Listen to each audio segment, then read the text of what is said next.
नमस्कार।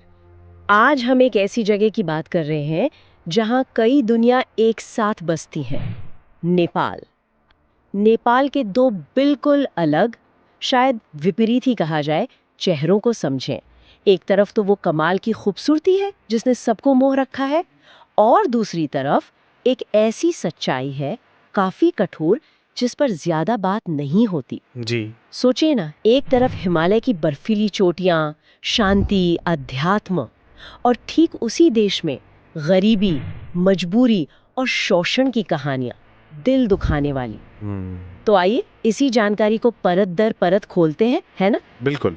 और ये जानकारी जो है वो हमें नेपाल को सिर्फ एक टूरिस्ट स्पॉट की तरह नहीं, बल्कि एक जीते जागते सांस लेते समाज की तरह देखने में मदद करती है कि कैसे यहाँ की जो भव्यता है, सुंदरता है और जो गंभीर सामाजिक मुश्किलें हैं वो साथ साथ चलती हैं, एक दूसरे पर असर भी डालती सही। हैं। ये एक मल्टी डायमेंशनल व्यू है, कह सकते हैं।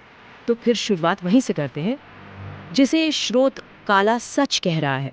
मतलब लेख काफी जोर देता है इस बात पर कि नेपाल में गरीबी और बेरोजगारी की जड़ें वो बहुत गहरी हैं, और यही माहौल एक खतरनाक जमीन तैयार करता है। हाँ, स्रोत के हिसाब से देखें तो ये जो आर्थिक तंगी है, यही हजारों महिलाओं और लड़कियों को बहुत ज्यादा वल्नरेबल, मतलब असुरक्षित बना देती है।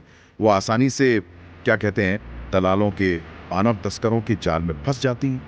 लेख में बताया गया है कि कैसे झूठे वादे, कभी नौकरी का लालच, हाँ। तो कभी शादी का, और फिर उन्हें बहला फुसलाकर देह व्यापार के अंधेरे में धकेल दिया जाता है। और स्रोत में एक आंकड़ा है जो वाकई झकझोर देता है। लिखा है कि कुछ मामलों में तो महिलाओं को सिर्फ 200 या 300 रुपए, जरा सोचिए, इतनी मामूली रकम के लिए अपने जिस्म का सौदा करना पड़ता है।